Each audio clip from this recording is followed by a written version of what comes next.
दोस्तों, आज की स्टोरी है जब मेघनाथ अपने पिता श्री रावण से कहने आता है कि पिताश्री, राम और लक्ष्मण कोई बनवासी नहीं, ये दोनों नर नारायण के अवतार हैं। अगर मैं मर गया, आप युद्ध मत करना और अपने प्रजा की रक्षा के लिए राम और लक्ष्मण के सामने समर्पण कर देना। तो दोस्तों, अगर वीडियो आपको ठीक ठाक लगे, अच्छा लगे तो भैया प्लीज़ चैनल सब्सक्राइब कर देना, वीडियो को लाइक शेयर भी कर देना। वीडियो में आगे बढ़ते हैं। मेघनाथ लंका के नजदीक आकर चिल्लाता है, पिताश्री, पिताश्री।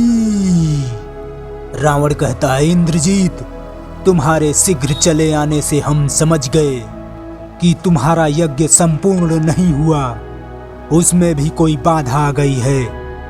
मेघनाथ कहता है, उसका बाधक आपका अनुज भ्राता कुलद्रोही विभीषण निकला, जो शत्रुओं के मंदिर के गुप्त स्थान पर ले आया और यज्ञ विध्वंस करा दिया।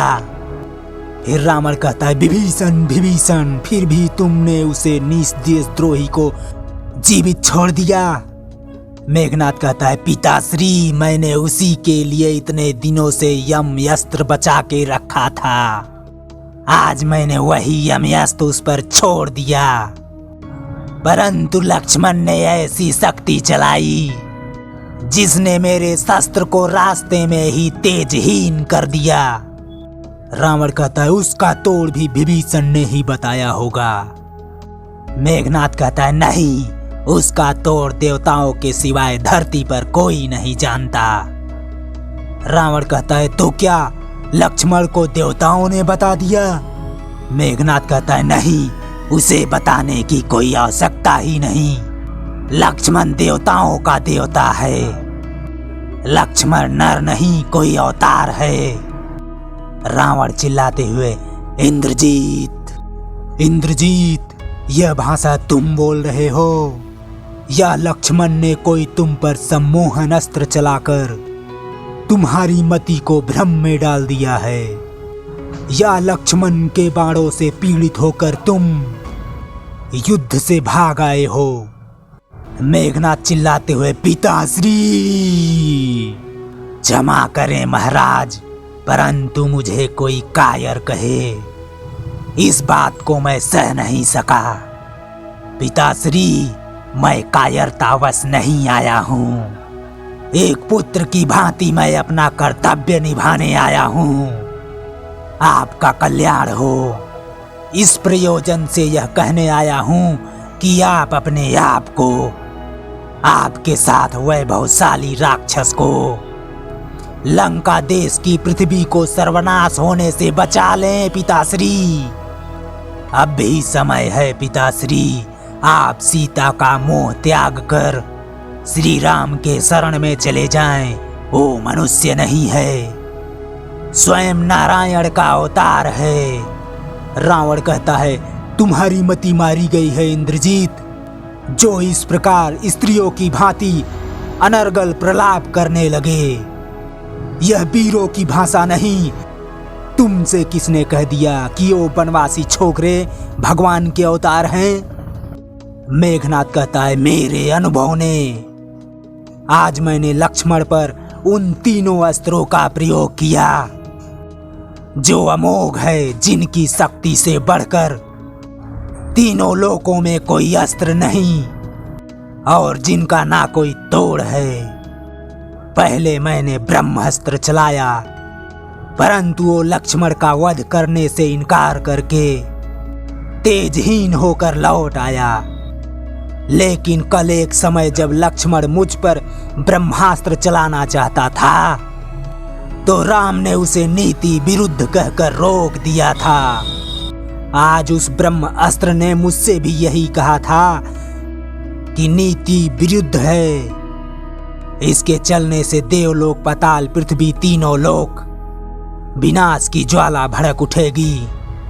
परंतु यह सब अधर्म और अन्याय को विजय दिलवाने के लिए नहीं हो सकता। इसीलिए ब्रह्मास्त्र तेजहीन होकर लौट आया। फिर मैंने शिव का त्रिनेत्रधारी पाशुपतास्त्र चलाया, परंतु वो लक्ष्मण को प्रणाम करके लुप्त हो गया।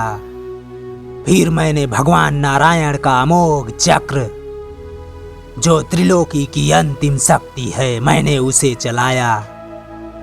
परंतु नारायण चक्र लक्ष्मण की प्रदक्षिणा करके लौट आया। यह अंतिम प्रमाण था पिताश्री, जिसे देखकर मुझे विश्वास हो गया यह नर नहीं स्वयं नारायण का अवतार है। फिर रावण कहता है, और तुम अपने पिता को यह प्रवचन देने आ गए। हे पिता, तीनों लोकों में अपने विजय का डंका बजाकर यश प्राप्त किया है। आज उस यश को धूल में मिलाकर 2 वनवासी भिखारियों के चरणों में जाकर बैठ जाऊं। इंद्रजीत, याद रखो, जो स्वयं अपने हाथों अपनी कीर्ति को धूल में मिला देता है, देवता भी उसका सम्मान नहीं करते। वो कहेंगे मृत्यु के डर से रावण ने हार स्वीकार कर ली। हाँ, उनकी शक्ति से तुम भयभीत लग रहे हो। तुम्हारा मन और शरीर दोनों थक गए हैं। जाओ जाओ, अपने महल में जाकर विश्राम करो। यह युद्ध रावण का है और इसे रावण अकेला ही लड़ लेगा। रावण का मार्ग स्थिर हो चुका है। उसे अपमान और अपयश का नया मार्ग मत दिखाओ इंद्रजीत। मेघनाद कहता है, क्षमा करें पिताश्री, मैं आपके अपमान के लिए नहीं, केवल आपके कल्याण के लिए ही ये बात करने आया हूँ। जहां तक मेरा संबंध है, मैंने युद्ध शुरू कर दिया है। अब यहाँ से भागकर भगवान की शरण में जाने से भी अपयश ही मिलता है। इसलिए मैं वीर की भांति भगवान के हाथों मरने जाऊंगा। जो पिता से विमुख होकर जाते हैं, भगवान भी उनका आदर नहीं करते। इस समय मेरा स्थान राजमहल में नहीं, केवल युद्ध भूमि में है। यदि राम मुझे तीनों लोकों का राज्य प्रदान कर दे, तो भी मैं युद्ध से भागे हुए कायर की संज्ञा लेकर जीवित नहीं रह सकता, क्योंकि मेरी आत्मा ही मेरा सम्मान नहीं करेगी तो दूसरे क्या करेंगे। मुझे आशीर्वाद दीजिए, अगर मेरी मृत्यु भी लिखी है, एक वीर की भांति अपनी आन के साथ इस प्रकार मरूं, राम भी मेरी वीरता के प्रशंसा में नतमस्तक हो जाएं। यदि वो नारायण भी हैं, तो वो भी मेरे विजय का रूप होगा। फिर रावण कहता है, तुम्हारी जय हो इंद्रजीत, और इंद्रजीत प्रणाम करके लक्ष्मण से युद्ध करने चले जाते हैं। तो दोस्तों, अब तक वीडियो आपको कैसा लगा? ठीक ठाक लगा हो तो भैया प्लीज चैनल सब्सक्राइब कर देना, वीडियो को लाइक शेयर भी कर देना। वीडियो को देखने के लिए धन्यवाद। Thank you. जय हिंद।